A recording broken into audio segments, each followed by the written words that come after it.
Subscribe करें और bell दबाएं ताकि कोई खबर रह न जाए।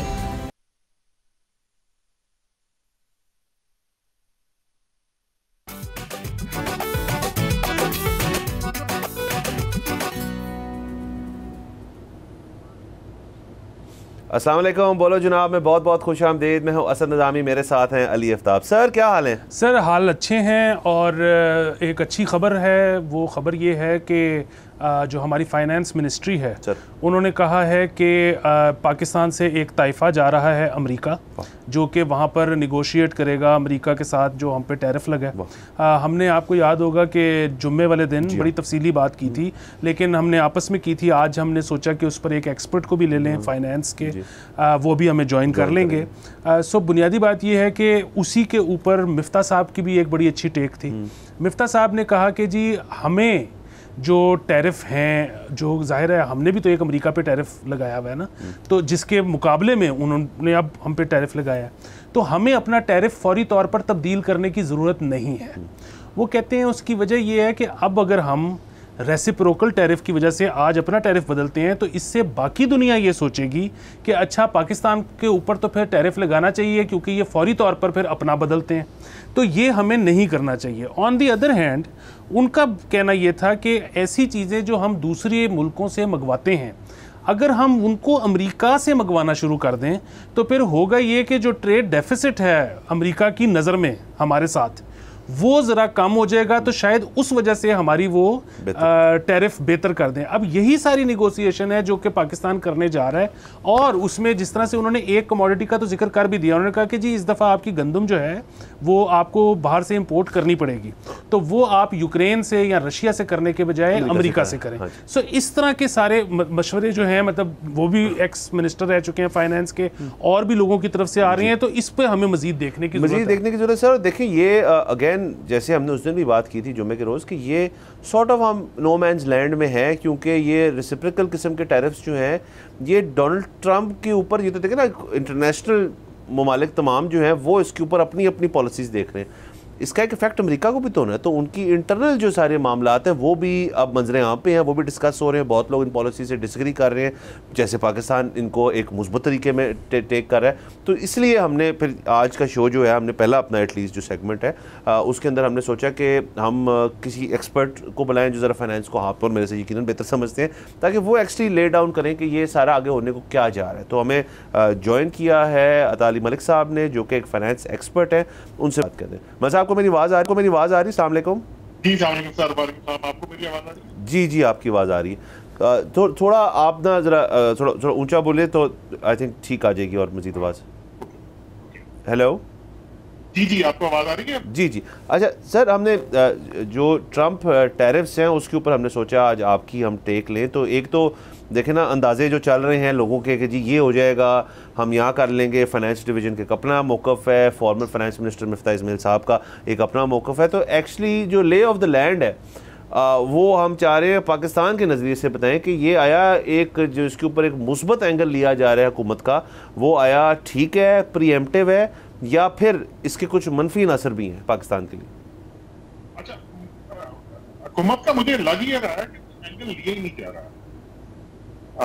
जो ज्यादा मसला है वो मुझे उसमें ये लग रहा है कि हुकूमत इस चीज को उस इंटेंसिटी या सीरियसनेस के साथ ले ही नहीं रही है, इस इंटेंसिटी या सीरियसनेस के साथ उसको इस चीज को लेना चाहिए। इवन मिफ्ता साहब के बारे में भी आप जो बात कर रहे थे, वो शुरू का हिस्सा थोड़ा सा स्किप हो गया, बहुत बड़ा जो मैं गैदर कर सका हूँ। फ्रैंकली वो मसला हल नहीं करेगा। मतलब यूएस की अगर आप एग्रीकल्चरल इंपोर्ट्स करते हैं तो एग्रीकल्चरल इंपोर्ट्स के ऊपर, इवन मशीनरी की इंपोर्ट के ऊपर ड्यूटी वगैरह आप ऑलरेडी कम कर चुके हैं। मुसीबत ये है कि इस तरह की चीजों के ऊपर यूएस मल्टीपल रीजन की वजह से कंपेटिटिव ही नहीं है, इवन कम ड्यूटी के साथ भी। सो फॉर इंस्टेंस अगर आप एग्रीकल्चरल मशीनरी की बात करते हैं, जो एक जमाने में यूएस से काफी साइजेबल अमाउंट में आती थी, आपने इस पर ड्यूटी तकरीबन 40% 60% कम कर दी थी।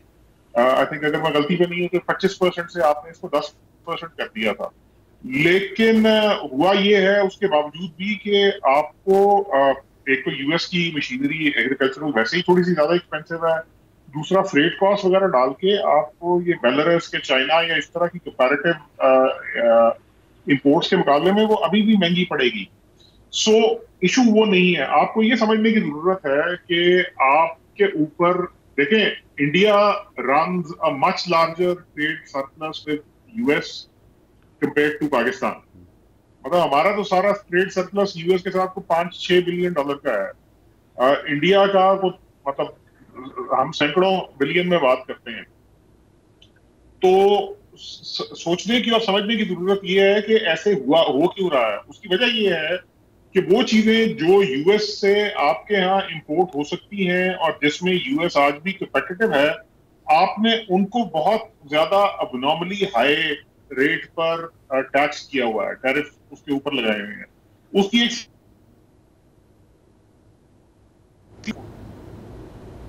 अब आईफोन जो है, आपको आवाज आ रही है जी मेरी? जी अब आ गई जी। जी जी। तो अब फॉर इंस्टेंस आईफोन जो है, आईफोन के ऊपर इस वक्त को तकरीबन 58% ड्यूटी है, 58% से ज्यादा, बल्कि अगर आप उसमें सेल्स टैक्स का आंसर भी शामिल कर लें तो। बट सेल्स टैक्स क्योंकि तकरीबन सबके ऊपर एक जैसा होता है, तो इसलिए उसका इम्पैक्ट अगर हम निकाल भी दें तो 1,48,000 रुपया तकरीबन आप पे करते हैं एक ऐसे आईफोन के ऊपर जिसकी कीमत तकरीबन को 2,90,000 से 3 लाख रुपए के आसपास बनती है। अच्छा, अब अगर फॉर इंस्टेंस ये देखें ना, ये किसी मतलब वो मिफ्ता साहब के दौर में भी ये मामला थोड़ा सा एग्जैजरेट किया गया था, शायद इस वजह से वो उसको जस्टिफाई करने के लिए भी ये कह रहे हो कि जी इसकी जरूरत नहीं है कोई चेंज करने की। But fact of the matter is कि अगर फॉर इंस्टेंस आईफोन या मैकबुक जैसी चीजों के ऊपर आप टैरिफ को रिड्यूस कर देते हैं तो क्या होगा। मतलब कितने लोग हैं पाकिस्तान में जो 3 लाख का फोन या 3,20,000, 25,000, 30,000 का फोन भी अफोर्ड कर सकते हैं। तो होगा ये कि अभी शायद 1.5 लाख लोगों के पास होगा, तब 4.5 लाख लोगों के पास हो जाएगा, उसका नेट इम्पैक्ट बड़ा मिनिमल आएगा। लेकिन जब ट्रंप एडमिनिस्ट्रेशन अपने खाते खोल के बैठी, उसने जब इसके ऊपर कैलकुलेशनें शुरू की तो उसने ये हिसाब लगाया कि जी एक मुल्क है इंडिया, वहां पर तो हमारी जो टेक्नोलॉजी इंपोर्ट है उसके ऊपर 22% ड्यूटी है, और एक मुल्क है पाकिस्तान जहां पर हमारी टेक्नोलॉजी इंपोर्ट के ऊपर 48% ड्यूटी है। तो despite the fact that India runs a very high trade surplus with US compared to Pakistan, उन्होंने फिर कहा कि यार इनको टैक्स ज्यादा करो क्योंकि ये हमारी प्रोडक्ट को मतलब अनफेयरली डिस्क्रिमिनेट कर रहे हैं। यही चीज अगर आप दूसरी तरफ देखें तो जो यूएस के हाई एंड अपैरल ब्रांड्स हैं, जिसमें मतलब ये लिवाइस, एडिडास, नाइकी किस्म के ब्रांड हैं, उनके ऊपर भी आपका टैरिफ एस्ट्रोनॉमिकली हाई है। मतलब 35% तक का आपने टैरिफ इम्पोज किया हुआ है। उसके कंपैरिजन में जो टेक्सटाइल पाकिस्तान से यूएस एक्सपोर्ट होती है उसके ऊपर यूएस का एग्जिस्टिंग टैरिफ 10% था। तो जब वो इस तरह की डिस्क्रिपेंसीज देखते हैं तो फिर उनको ये लगता है कि पाकिस्तान को ज्यादा टैरिफ करना चाहिए। दूसरी चीज जो है, जो ज्यादा बड़ा मसला है, वो ये है कि मुल्क जिस तरह वियतनाम है, इंडिया है, इवन चाइना है, ये इस सिचुएशन को बहुत सीरियसली ले रहे हैं और ये फौरन इस तरफ को जा रहे हैं कि अच्छा जी अब हमने आगे यूएस के साथ एंगेज किस तरह करना है। मतलब 1 बाय 1 आप देखें तो चाइना ने रेसिप्रोकल 35% टैरिफ इंपोज कर दिया है। अब वो चाइना की जो यूएस की जो बेसिकली एक्सपोर्ट है चाइना को, वो भी बड़ी साइजेबल है। मतलब ये जो एप्पल टाइप के ब्रांड्स हैं एक्सेट्रा एक्सेट्रा, इनकी बड़ी सिग्निफिकेंट सेल है। तो जब इनको हिट पड़ेगी तो ये ऑटोमेटिकली प्रेशर करेंगे यूएस गवर्नमेंट को कि निगोशिएट करें आप चाइना के साथ। जब वो निगोशिएशन शुरू होगी तो एक ब्रॉडर अग्रीमेंट रीच होगा दोनों मुल्कों के बीच में, जहां कुछ लो दो कुछ दो की बेस पे ये दोनों अपने टैरिफ्स को एडजस्ट करेंगे। फॉर इंस्टेंस ट्रंप एडमिनिस्ट्रेशन ने अभी से ये अंदिया दे दिया है कि वो चाइना के ऊपर टैरिफ्स को रिकंसिडर कर सकते हैं अगर चाइना टिकटॉक की टेक्नोलॉजी सेल को यूएस को फैसिलिटेट करने को तैयार हो जाए। अब चाइना ये करता है या नहीं करता है ये बात की बात है, लेकिन एटलीस्ट कुछ पॉसिबिलिटीज एग्जिस्ट करती हैं गिव एंड टेक की। सिमिलरली इंडिया है, India is seriously considering a long term trade deal with US, और वो जाहिर सी बात है सर उन पर 26% टैरिफ है। उनकी कोशिश होगी कि इसको उस ट्रेड डील में काम करवाया जाए, कुछ यूएस की मजीद चीजों को इंडिया की तरफ एक्सेस दी जाए। दूसरी, इंडिया ने जो एक चीज बहुत ज्यादा अच्छे तरीके से अचीव की पिछले 20 साल में, वो ये है कि बहुत सी यूएस कंपनीज के रिटेल आउटलेट्स अब इंडिया में एग्जिस्ट करते हैं। तो वो इसको भी लेवरेज करेंगे। मतलब जिस तरह मैंने पहले कहा कि मतलब आईफोन एक लग्जरी है, इंडिया पाकिस्तान मतलब वो जो कंजम्पशन पावर में they have a much larger middle class, उसके बावजूद उनको 22% ड्यूटी आईफोन पर रखने में कोई मसला नहीं था। और हमारे यहाँ कम कुव्वत खरीद के बावजूद हमने कहा कि इस पर 48% ड्यूटी लगाएं, पीटीए टैक्स लगाएं। अभी पीटीए टैक्स इटसेल्फ मुझे नहीं पता कि इससे गेन कितना आ रहा है, इससे आपने फोन की इंपोर्ट कितनी कम कर ली है, लेकिन जब भी कोई भी मुल्क पाकिस्तान के साथ अपनी ट्रेड का खाता खोलेगा और वो इस तरह के अनरीजनेबल टैक्सेशन देखेगा, तो वो यही सोचेगा कि अच्छा फिर हम कहाँ रेसिप्रोकेट कर सकते हैं। और वो रेसिप्रोकेट करेंगे वो एक चीज या दो चीजें जो आप जिनमें स्पेशलाइज करते हैं, फॉर इंस्टेंस टेक्सटाइल है, ठीक है, उस पर आपको मार पड़ेगी। सिमिलरली वियतनाम है, वियतनाम भी अब इस वक्त यूएस के साथ एंगेज कर रहा है लॉन्ग टर्म ट्रेड डील के लिए। वो भी यूएस की कई चीजों को ज्यादा एक्सेस देंगे, ड्यूटी कम करेंगे और अपना जो टैरिफ रेट है जो एग्जिस्टिंग 46% है, कोशिश करेंगे उसको कम करवाएं। यहाँ तो अभी तक थिंकिंग ही कोई नहीं चल रही, कोई हिसाब किताब ही नहीं हुआ कि हमने आगे जाके करना क्या है, आगे चलना क्या है और वो मैनेज किस तरह करना है। बिल्कुल। अच्छा अली, मुझे ये बताइए कि इस वक्त ये बहुत बात चल रही है कि चाइना हो गया, बांग्लादेश हो गया, वियतनाम हो गया, इन सब पर टैक्सेस हमारे से ज़्यादा टैरिफ लगा है। तो क्या इसका ये भी नतीजा निकल सकता है कि हमारी एक्सपोर्ट्स बढ़ जाएं, कुछ चाइना की कोई मैन्युफैक्चरिंग यहाँ आ जाए, या कोई बांग्लादेश और वियतनाम के कॉन्ट्रैक्ट्स हैं जो हमें मिल जाएं, कुछ ऐसा भी हो सकता है? शॉर्ट टर्म में शायद ऐसा मुमकिन है, मतलब अगले 1 साल 2 साल के अंदर शायद इसका थोड़ा सा बम्प आए कि अगर फॉर इंस्टेंस वियतनाम का कोई एंटिटी है वो बिड करती है, उसके कंपैरिजन में पाकिस्तान की एंटिटी बिड करती है, तो एक्सपोर्ट टैरिफ की वजह से उसको फर्क पड़ सकता है। बट फ्रैंकली अगर आपने इसका लॉन्ग टर्म सोल्यूशन नहीं निकाला तो फिर अल्टरनेटिव में नए मैन्युफैक्चरिंग हब बनने शुरू हो जाएंगे। और हमारे पे अगर 29% ड्यूटी है और इंडिया में 26% ड्यूटी है और वियतनाम में 46% ड्यूटी है, तो दुनिया में कई ऐसे मुल्क एग्जिस्ट करते हैं जिनके ऊपर इस वक्त सिर्फ 10% टैरिफ है और यूएस की मार्केट कंजम्पशन वाइज तो 20-22% है। तो शायद इस चीज की भी सेंस बनेगी कि वो कंपनियां, वो भले चाइनीज हैं, वियतनामी हैं, पाकिस्तानी हैं, इंडियन हैं, जहां की भी हैं, जिनके पास ऑलरेडी यूएस के कॉन्ट्रैक्ट है या जिनके पास ऑलरेडी यूएस की डिमांड है, जब वो यहाँ पर मतलब वो अपने कॉन्ट्रैक्ट्स के लिए किसी ऐसी टेरिटरी के ऊपर मैन्युफैक्चरिंग फैसिलिटीज की तरफ जाना शुरू कर दें जहां रिलेटिव कंपैरेटिव एडवांटेज भी है और टैरिफ भी 10% है। बिल्कुल ठीक।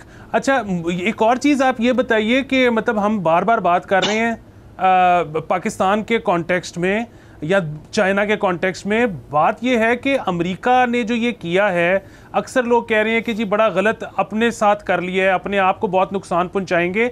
उनके पास और ऑप्शन क्या थी? मतलब बहुत अरसे से जो ज़्यादातर ममालिक अपना ट्रेड सरप्लस शो कर रहे हैं, वो जो अब्जॉर्ब कर रहा था वो तो अमेरिका ही कर रहा था। तो वो, और ये कोई 1-2 साल की बात नहीं है, कई दहाइयों की बात है।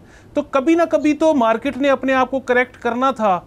तो वो अब चले अमेरिका को ये ख्याल आ गया, कुछ तो करना था, ऐसे चलता तो नहीं रह सकता था हमेशा।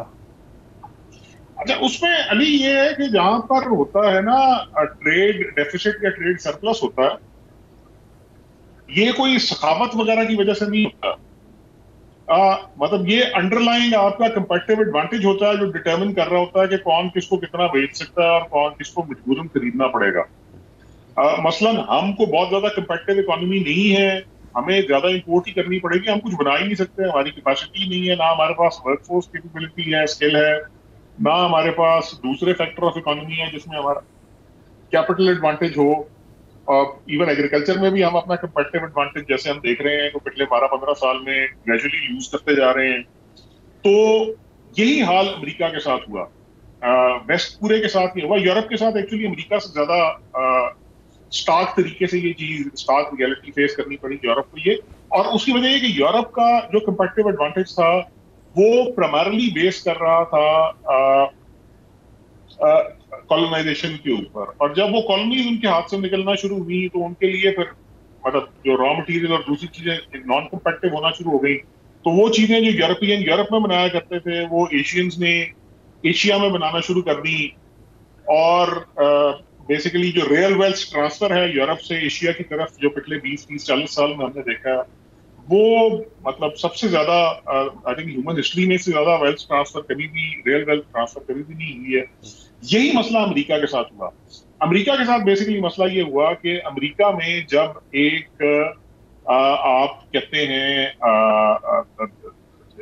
जो डॉलर जब रिजर्व करेंसी बन गया, तो अमेरिका में कुछ मतलब सर्टेन लॉबीज की प्रोटेक्शन के लिए, कुछ अमेरिका में ऑफ कोर्स बड़ी सीधी सी बात है, अगर आपके ऊपर चेक ना हो तो मतलब ऊपर चेक ना हो तो फिर आप मतलब आपको गोल्डन क्रेडिट कार्ड दे दिया जाए और आपको कहा जाए जितना मर्जी खर्च करो, तुम्हें पे भी नहीं करना पड़ेगा, तो जाहिर सी बात है फिर आप मतलब वो जिसको पंजाबी में कहते हैं अन्नेवाह खर्च करेंगे। तो अमेरिका को पिछले 40-50 साल से अन्नेवाह खर्च करता जा रहा था, और उस अन्नेवाह खर्च करने में हो ही रहा था कि वहां पर कॉस्ट ऑफ प्रोडक्शन भी ऊपर जा रही थी, वैसे भी नॉन कम्पिटिटिव होता जा रहा था।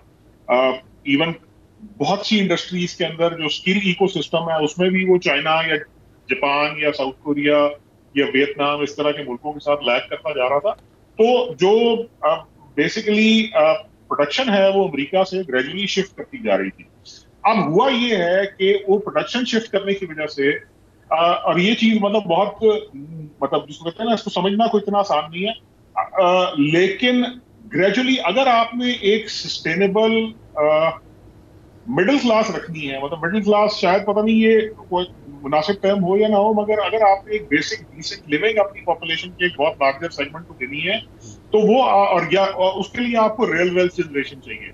और रियल वेल्थ जनरेशन के लिए जब तक आपका मैन्युफैक्चरिंग एडवांटेज नहीं होगा, वो अपनी जगह पर एग्जिस्ट करेगी। तो जब ये सब कुछ अमेरिका से शिफ्ट होना शुरू हुआ, तो उसकी वजह से एक रिजेंटमेंट आनी शुरू हुई, बिकॉज वो लोग जिनकी पिछली नस्ल जो थी वो बेबी बूमर कहलाते थे और वो एक बहुत ही ज्यादा अच्छी जिंदगी गुजार रहे थे, उनकी अगली नस्लों को वो वाला लाइफस्टाइल, वो जिंदगी नहीं मिल रही है, उनके ऊपर मैसिव क्रेडिट कार्ड डेट है, इस तरह की चीजें हैं, और उसकी रिजेंटमेंट आई है। तो अब वो उस रिजेंटमेंट ने एक पॉपुलिस्ट फॉर्म ली जो बेसिकली मतलब ट्रंप दौर में आई। हमने इवन ये भी देखा, मतलब ट्रंप को तो छोड़ दें जनाब, उन्होंने ये किया। बहुत बहुत शुक्रिया आपके टाइम का, हमारा टाइम थोड़ा कम है तो इसलिए इजाज़त लेनी पड़ेगी। आपने बहुत बेहतरीन तरीके से बताया। यहाँ पे हमने जाना है एक ब्रेक के ऊपर। Let's take a break.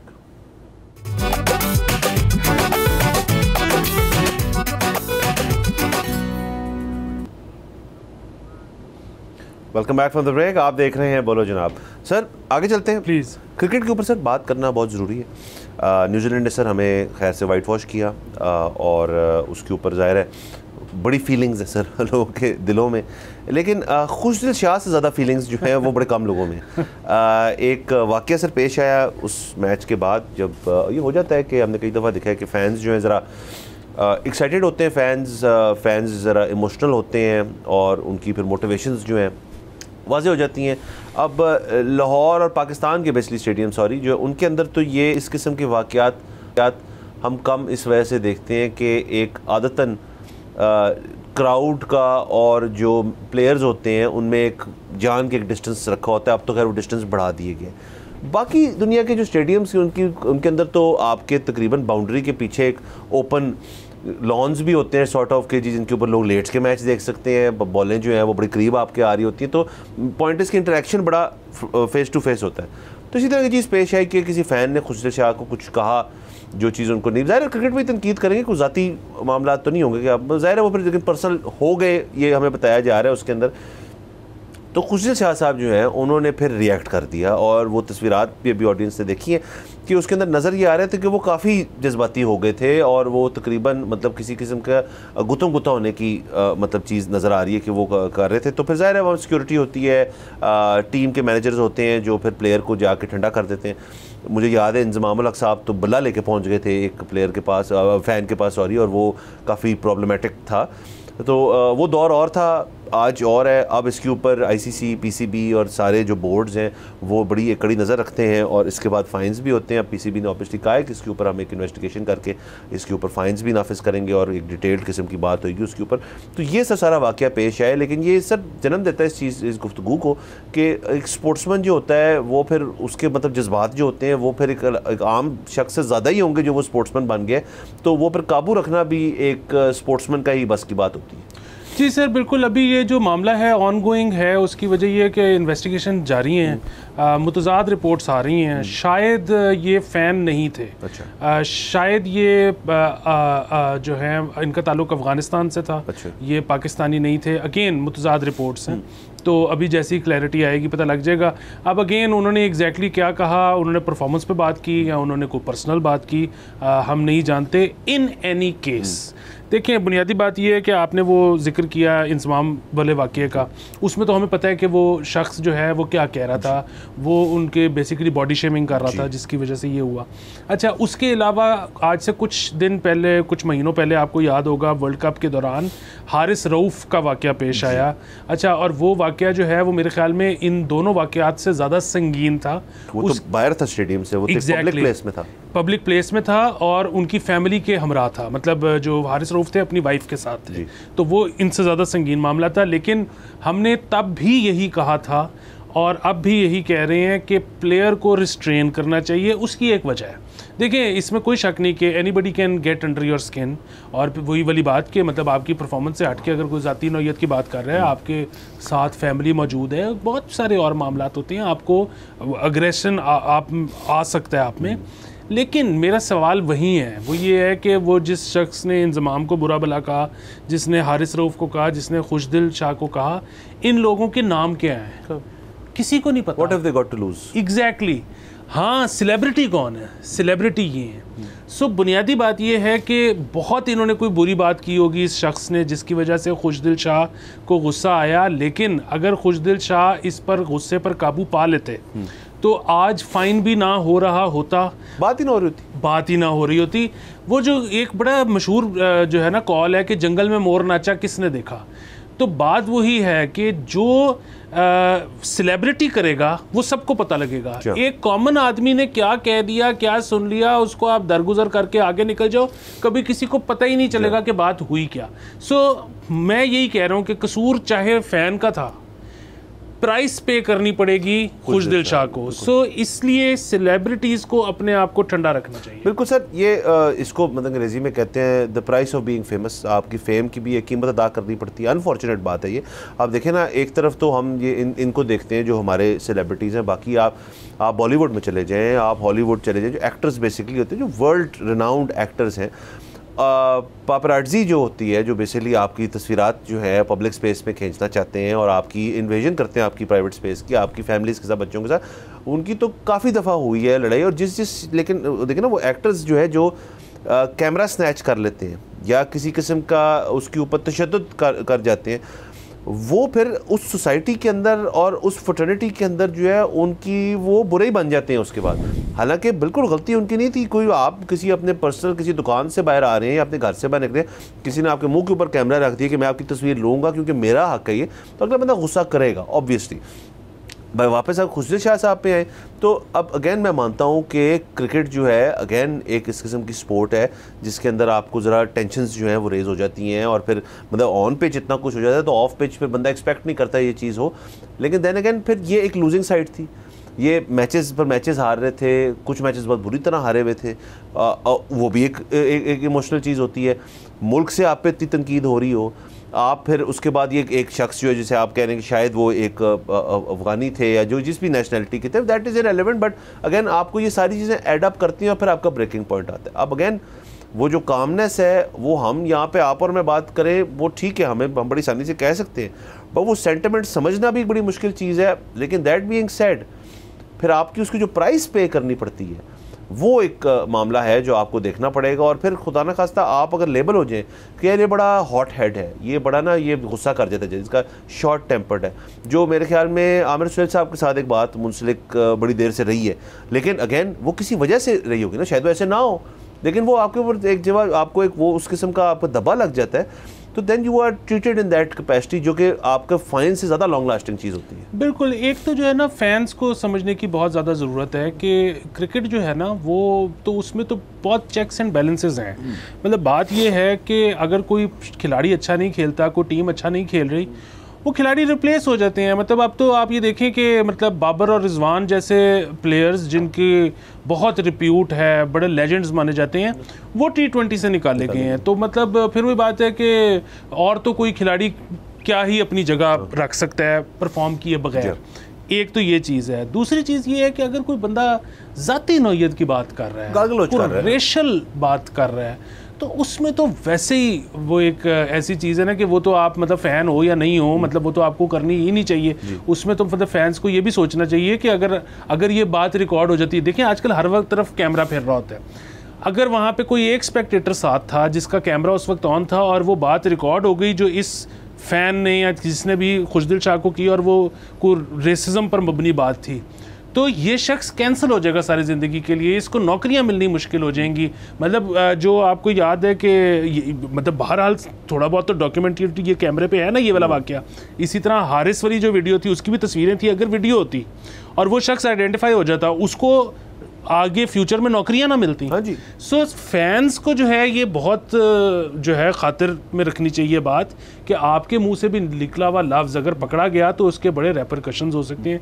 दूसरी तरफ जब आप प्लेयर की तरफ आते हैं, बिल्कुल जिस तरह से आपने कहा, अगर आपके ऊपर हॉट हेडेड का लेबर लग जाए तो अब क्या होगा, मैं आपको बता देता हूँ। खुशदिल शाह को जो जुर्माना है वो तो होगा, इसके अलावा किसी एक मेंटोर की जिम्मेदारी लगेगी कि इनको ज़रा देखिएगा, या हो सकता है कि इनको कुछ साइकेट्रिक लेसन्स पे भेजा जाए, सेशंस पे भेजा जाए। अगेन इनका वक्त ज़ाया हो रहा है ना, तो आपने ये क्यों करना है? दूसरा सर फ़र्ज़ करें कोई खुदा ना मैं ये ऐसे है, बट कोई खुशदिल शाह के ख़िलाफ़ सियासत कर रहा है, मवाद मिल गया उनको करने का। देखें ये तो मैं आपको कहा था ना, ये भी बहुत चीज़ें होती है, लोग तो मौका ढूंढते हैं इसके अंदर। और सर लास्टली इसके अंदर एक और बात आती है कि फैंस की हद तक कि जो है ना बात ये कि जी ये तो सेलिब्रिटी हैं, तो इससे फ़र्क नहीं पड़ता, वो होंगे। पर्सनल स्पेस होती है हर शख्स की, उसकी इन्वेजन जो है वो एक गलत चीज़ है। ये प्ले आउट किसी और तरह होता वाक़या हम बेहतर लगता, हम बहुत तनकीद करते हैं उस फैन, मज़ीद करते हैं हम, खुद से उस तरह से तनकीद नहीं कर रहे, बट अगैन एक चीज़ हुई है तो उस पर बात कर रहे हैं। वहाँ की सिक्योरिटी ज़ाहिर है आती बीच में। आप एक दफ़ा प्लेयर जो है वो कहता जी कि ये बंदे ने मेरे साथ ये कि इसको आप देखें, तो बात ये चीज़ हुई, डिस्कस करना बनती थी। बाकी आगे इसके अंदर देखेंगे क्या फाइन शाइन का सिलसिला क्या होता है। यहाँ पे जाना हमने ब्रेक के ऊपर, let's take a break.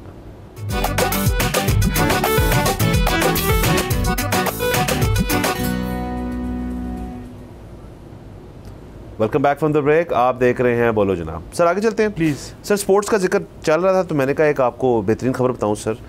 Sir under 23 world squash championship sir चल रहा है, कराची में हो रहा है, कराची के क्रिक क्लब में हो रहा है सर, आज से शुरू हुआ है और 6 पाकिस्तानी जो हैं उसके अंदर पार्टिसिपेट कर रहे हैं सर। इसके बेसिकली अंदर ड्रॉज जो हैं 32 मर्द और 22 ख़वातीन जो हैं इसके अंदर पार्टिसिपेट कर रहे हैं सर। एक बहुत बड़ा टूर्नामेंट इस वजह से है कि जो ये टूर्नामेंट जीतेगा वो PSA चैम्पियनशिप जो है, जो स्क्वाश की सबसे बड़ी चीज़ होती है, उसमें ऑटो एंट्री है उनकी, और $60,000 का जो पर्स है उसका जो लायंस शेयर है उसका ज़्यादा हिस्सा जो है वो इसके विनर को मिलेगा। तो हमारे जो तमाम पार्टिसिपेंट्स हैं उनको गुड लक सर। कुछ जो मैचेस हुए हैं सर मैं बताता चलूँ कि मरियम मलिक जो हैं उनका मैच हुआ स्पेन की नोआ पोमेरो से, जो वो हार गई और काफ़ी उनको बड़ी बेहतरीन खेली जो स्पेनियर्ड थी। अच्छा, उसके अलावा जो नूर ज़मान है उनका मैच हुआ हुसैन ज़रतारी के साथ, वो जीत गए। उसके अलावा जो हमारे हमज़ा ख़ान हैं जो 2023 के इसी टूर्नामेंट के चैम्पियन हैं, उनका मैच हुआ रोमेनियन जो है स्टेफन पेनिया के साथ, जो कि वो भी जीत गए। और ये सारा जो है सर सिनेरियो जो स्क्वाश का क्रिएट हो रहा है कि अब हमारी जो जूनियर कैटेगरी के बच्चे हैं, ये एक बड़ी बेहतरीन चीज़ है। हम इस सोफे पे बैठ के हमने कितनी दफ़ा बात की है कि स्क्वाश जो है उसमें पाकिस्तान का एक टैलेंट है, और टैलेंट ना भी हो तो एक लिनिएज है, एक हिस्ट्री है जहांगीर जानशेर की, तो उसको हमने किसी तरह आगे लेके जाना है। उसके अंदर मैं जहांगीर खान और जानशेर खान का भी शुक्रिया अदा इस प्लेटफॉर्म से करना चाहता हूँ, क्योंकि ऐसा नहीं हुआ कि उन्होंने इस चीज़ को छोड़ दिया, उन्होंने बड़ी मेहनत की है इस चीज़ के ऊपर, और वो काफ़ी एक्टिव भी हैं इंटरनेशनल स्क्वाश के अंदर, क्योंकि वो हीरोज़ हैं गेम के। तो अब यंग बच्चे सर आ रहे हैं, बच्चे क्या लड़के क्या लड़कियां भी आ रही हैं, ये बहुत अच्छी खुशाइन बात है। और अब इतना बड़ा टूर्नामेंट यहाँ पे हो रहा है सर, आप देख लें कि एक आपका चैंपियंस ट्रॉफी वाली चीज़, जैसे हमने यही बात की थी कि ये इससे रास्ते खुलेंगे, इससे बाकी स्पोर्ट्स के अंदर जो इंटरनेशनल बोर्ड्स हैं उनके, वो इस चीज़ को देख के कहेंगे हाँ ये हो सकता है। तो सर कराची में ये टूर्नामेंट चल रहा है, बहुत बेहतरीन खबर है। जी बिल्कुल सर, ये तो बहुत ही अच्छी खबर है कि ये टूर्नामेंट कराची में चल रहा है। जितने यहाँ पर फॉरेनर्स आएंगे उतना मुआशरा खुलेगा, इसकी हम बहुत दफ़ा बात कर चुके हैं। जहाँ तक स्क्वाश के टैलेंट की बात है, तो हमने पिछले 4-5 साल से बार बार पाकिस्तानियों के नाम दोबारा सुनने शुरू किए हैं इंटरनेशनल स्क्वाश इवेंट्स में, और ये तो अंडर 23 है। अभी आपको पता है कि अंडर 16 में भी हमारी 2 ख़वातीन जो शायद बहनें भी हैं, 2 बच्चियाँ, ख़वातीन तो उनको कहना ही नहीं चाहिए, अंडर 16 की हैं, उन्होंने बड़ा अच्छा परफॉर्म किया है। तो ये बहुत ही खुशाइन बात है। एक तरफ ये हो रहा है, दूसरी तरफ आपको पता है एक बुरी खबर भी है सर। वो भी है सर। मैं थोड़ा इसके अंदर एक बात कहता हूँ सर, ये जो एजेस है ना जो हम देख रहे हैं, अंडर 23, अंडर 16, ये एक बड़ी अच्छी बात है, क्योंकि हम जो है देख इसमें यानी कि ये बड़ी देर से बच्चे जो मतलब खेल रहे हैं ना, अपनी गेम खेल रहे हैं from a young age, which means कि हम ये फॉर्चुनेट हैं कि हम इन लड़कों का लड़कियों का करियर जो है उसकी एक शुरुआत से गुजर रहे हैं। तो ये बहुत अच्छी बात है कि आपको यंग प्लेयर्स देखने को मिल रहे हैं। आपको एक इस्टेब्लिश्ड पाकिस्तानी प्लेयर जिसने अपनी सारी ज़िंदगी सिंगापुर में लेट से गुजारी है, मलेशिया में, अब वो आ गया वापस करने, ये वो वाली सीन नहीं है। ये नेटिव हैं, बॉर्न एंड ब्रेड हैं, तो ये बहुत अच्छी बात है। ये बहुत अच्छी बात है। और ये यंग है, यानी कि अभी इन्होंने कम से कम आपको 9-10 साल सर्व करना, बेहतरीन चीज़ सर। सर आप सर ज़रा आपको पता है जहाँ पे इस किस्म की चीज़ें हो रही हैं वहाँ पे और भी चीज़ें सर। मोहम्मद सदाम हमारे फ़ुटबॉल के चैम्प, अंडर 19 के कैप्टन रह चुके हैं, इस वक्त आपकी टीम का एक बहुत इंटेग्रल पार्ट है, बहुत बड़ा हिस्सा है। अभी आपके 2026 के जो वर्ल्ड कप क्वालिफायर्स हैं वो चल रहे हैं। ज़ाहिर है वो एक अलग बात है कि उसके अंदर हमारी परफॉर्मेंस क्या है, बट उसका जो एक आपका मेन प्लेयर है, वो सबसे जो इंटेग्रल फोर्स होती है टीम को बांधने वाली, उनको होगी है नी इंजरी अब, और वो उनकी होनी है इस चीज़ की सर्जरी।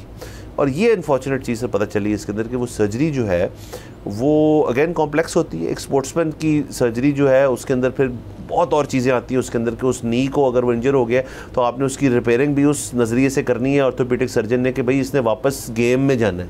मतलब आम शख्स का तो नहीं कहेंगे यार कि तो चल लो आप, मतलब भागना मत, तो वो तो एक्सेप्टेबल होता है। प्लेयर को नहीं ये बात एक्सेप्टेबल है। प्लेयर को फिर कहते हैं कि जी मुझे वो बंदा चाहिए जो इस फील्ड का बेस्ट है, जो स्पोर्ट्स सर्जन है। तो जाहिर है सर कि हमारी football is not like cricket, ये प्लेयर्स जो हैं इस चीज़ को खुद अफोर्ड नहीं कर पाते। तो जाहिर है अब उनको सपोर्ट करना जो है हमारी हुकूमत का काम है, जो फुटबॉल एसोसिएशन है हमारी उसका काम है, फैंस का काम है। अब ये सारा मामला आपके सामने, इसके अंदर क्या करना है सर, ये बड़ी एक सवाल है। जी सर, ये जो है पाकिस्तान के बारे में कहा जाता है कि प्रोडिजी हैं, पाकिस्तान ने जो बेस्ट डिफेंडर आज तक प्रोड्यूस किया है ये वो हैं। बुनियादी बात वो ये है कि जिस तरह से आपने ज़िम्मेदारी लगाई कि फैंस की अगर बात हो तो हमें तो अंदाज़ा ही नहीं था कि अंडर 19 के ये कैप्टन रह चुके हैं। अगर हमने इनको एक सेलिब्रिटी बनाया होता तो शायद आज बहुत से लोग सामने आ जाते जो कहते हैं कि अच्छा हम इसका ख़र्चा उठा लेते हैं, क्योंकि सर्जरी एक चीज़ है, उसकी बारीकी दूसरी चीज़ है जो आपने बयान की। तीसरा मतलब स्पोर्ट्समैन की जो रिहेबिलिटेशन है, मतलब वो उसको कई काम ऐसे हैं जो कहा जाएगा कि आपने नहीं करने, लेकिन अगर उसका गुजारा ही उसका किचन किसी और चीज़ से चलता है तो फिर वो किस तरह से करेगा, सारे मामला देखने वाले हैं। अच्छा, जो आपने बीच में जिक्र किया कि जी हुकूमत की शायद जिम्मेदारी हो, देखें ये जो फेडरेशन है पाकिस्तान की उसका फ़िलहाल सदर ही कोई नहीं है, और ये अब डेट आ गई है, उस पर आपको मुबारक हो, 20 मई को इलेक्शन जो है वो ख़त्म हो जाएंगे और फाइनली कोई एक हम उसके बाद कह सकते हैं कि एक सदर होगा जिसको हम मुर्द इल्ज़ाम ठहरा सकें या उससे कोई उम्मीद बांध सकें कि अच्छा फीफा के कई हुए तरीके से इलेक्शन होगा। ये भी तो आपको पता है सर, हमने मैच डाल लिया था सर फीफा के साथ। तो एग्जैक्टली सो बात ये है कि हम किसका गिरबान पकड़ें, किससे मुंसफी चाहें, अभी तो कोई है ही नहीं। सो जहाँ पे मामलात ऐसे हों, और फिर वही बात कि यहाँ पे सबको जो है ना शौक़ है कि अपने जो है ना अपने हाथ से कुछ करने का, हम अक्सर ही बात करते हैं यहाँ पे जिसके पास जितनी अथॉरिटी होती है ना वो उससे बढ़ के एक्सरसाइज करता है। तो पाकिस्तान में तो ये तो एक ऐसा मुल्क है जहाँ पे एक चलता चलाया एक दफ़ा जो आपका फीफा के साथ मामलात थे वो आपकी सुप्रीम कोर्ट ने ख़राब कर दिए, क्योंकि बैठे बैठे उनको ख्याल आया कि इलेक्शन किसी और तर्ज से होने चाहिए। सो यहाँ पर स्पोर्ट्स को लेके अगेन आप पीछे बड़ी अच्छी एक न्यूज़ दी स्क्वाश वाली, लेकिन हमारे इस वक्त मौजूदा प्लेयर्स हैं जो कि इंटरनेशनली खेल रहे हैं, और वो जब किसी टूर पे जाते हैं, एक बच्चे की तो लड़के की तो मैंने खुद वो फेसबुक पोस्ट पढ़ी कि मैं अमेरिका में एक इतने बड़े इवेंट में हिस्सा लेने जा रहा हूँ, अगर इस शहर में मुझे कोई अपने पास रख ले तो मेरा खर्चा कम हो जाए, क्योंकि जाहिर है मुझे फेडरेशन सपोर्ट नहीं कर रही। तो जहाँ पर ये मामलात होंगे तो फिर वहाँ पर फिर क्या किया सर? आप इस तरह से देखें ना, अब ये जो सारे प्लेयर्स हैं अब इनकी एक जो मेंटल स्ट्रेंथ अपनी जगह, फिज़िकल अपकीप अपनी जगह, न्यूट्रिशन अपनी जगह, सब कुछ। आपको याद है सर ईद के ऊपर हमने किया था एक शो जिसके ऊपर हमारे पास एक टेक एंड स्टार थे, वो फरजीन आए थे हमारे शो पे, हम बड़ी उनसे ज़बरदस्त गुफ्तगू हुई थी।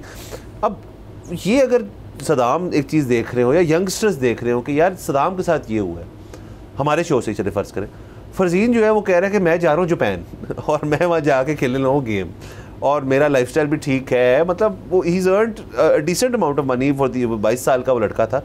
तो आपके ख्याल में वो मोटिवेशन किस तरफ होगी कि फ़ुटबॉल खेलनी है जहाँ पे ये इस किस्म की चीज़ें होती हैं, या मैं टेकन पे अपना फोकस कर लूँ? जो पेरेंट्स हैं इन बच्चों के, अब सर ये एक बड़ा अजीब सी चीज़ है ना कि यहाँ पे क्रिकेट के अलावा बाकी स्पोर्ट्स में अगर आप मतलब करीबी से नहीं दूर से भी झांकें तो आपको मसले मसाइल नज़र आते हैं। स्क्वाश चलें एक हद तक ऊपर जा रही है, वेरी गुड, फुटबॉल है, हॉकी तो छोड़ ही दे सर, उसके अंदर अब जेवलिन भी, अरशद जो हैं अब उनका मुझे बड़ी देर से मुझे खबर नहीं पता चली कि वो अभी जो गेम एक इवेंट था जिसमें सब गए थे, वो नहीं गए थे, क्यों नहीं गए थे ये भी एक बात नहीं, किसी ने बात ही नहीं की। तो यही एक हमारा सा ट्रेंड है कि भाई मतलब आप किसी को हीरो बन गया कोई, तो फिर आपने भी तो जाके उसको सपोर्ट करना है ना किसी शख्स को कि ये कैसे ग्रूमिंग करनी है, या ग्रूमिंग तो छोड़ें, यहाँ तो नी सर्जरी नहीं हो रही, तो फिर टेकन प्लेयर्स, मैं नहीं कह रहा हूँ nothing to take away from जो उनका शोबा है, वो बेहतरीन चीज़ है, आप करें अगर आप में स्किल है, बट इस तरफ लड़के देखेंगे नहीं सर, मुझे इस चीज़ का डर है। सर बात वही है ना कि बाकी जितनी भी स्पोर्ट्स हैं ना, मतलब बिल्कुल जितनी भी स्पोर्ट्स हैं उनका मसला ये है कि स्क्वाश को कोर्ट के बगैर आप स्क्वाश नहीं खेल सकते, आप हॉकी ग्राउंड के बगैर हॉकी नहीं खेल सकते, क्रिकेट क्योंकि आप अपने कमरे में भी खेल सकते हो, गली में भी खेल सकते हो, सो यहाँ पे हर बच्चे ने कभी ना कभी अपनी ज़िंदगी में क्रिकेट खेली हुई है, इसलिए उससे इंटरेस्ट कायम रहता है। हम पिछली ब्रेक में खुशदिल शाह की बात कर रहे थे, आप कह रहे थे कि जी एक पर्सनल स्पेस होती है, पापराज़ी हर जगह पहुँच जाते हैं। अच्छा, अब वही बात है कि हमारा बाबर क्या और सब नए लड़के क्या, ये सब नेशनल क्रिकेट अकेडमी जब आते हैं अपनी प्रैक्टिस करने, तो यहाँ पर फोटोग्राफर्स मौजूद होते हैं, यहाँ पर कोई ना कोई हाथ से अपने मोबाइल से वीडियो बना रहा होता है। सो यानी कि जब ये लोग नहीं भी इंटरनेशनल गेम खेल रहे होते तब भी ये आपको अपनी टाइमलाइन पे नज़र आ रहे होते हैं। जब टाइमलाइन पे कोई नज़र आ रहा है ना तो वो एक सेलिब्रिटी है। मतलब आप ये देखिए कि कितना अनफॉर्चुनेट मामला है, जो मुहज़्ज़ब ममालिक है ना वहाँ पे लोगों को अपने प्राइम मिनिस्टर का नाम नहीं पता होता, उसको शक्ल से पहचानते नहीं हैं, और यहाँ पे आपके तमाम जो सियासतदान हैं वो सेलिब्रिटीज़ हैं। क्यों? क्योंकि प्राइम टाइम पे हर वक्त टीवी के ऊपर वो बैठे होते हैं।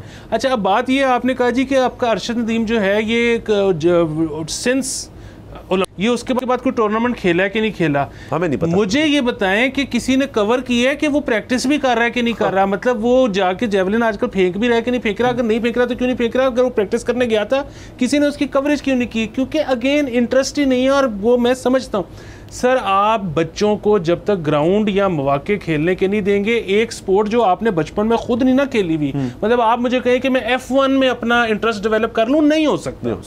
बिल्कुल नहीं हो सकता सर। सारी चीज़ें अगेन हम मतलब इसको शेयर करते हैं, जो भी स्पोर्ट्स की स्टोरी एंड पे पहुंचते हैं हम एक ही नतीजे पे, कोई सुन ले तो देख ले तो आखिरी बात, हुकूमत की अगर जिम्मेदारी है ना बच्चे को एजुकेशन देना, हुकूमत की जिम्मेदारी है बच्चे को ग्राउंड देना। बिल्कुल सर। बाकी सर इसी नुक्ते पे हम ख़त्म करते हैं, वो ख़त्म हो जा रहा है। अगले हफ्ते आपसे इंशाल्लाह फिर मुलाकात होगी। इजाज़त दीजिए, खुदाफिज़।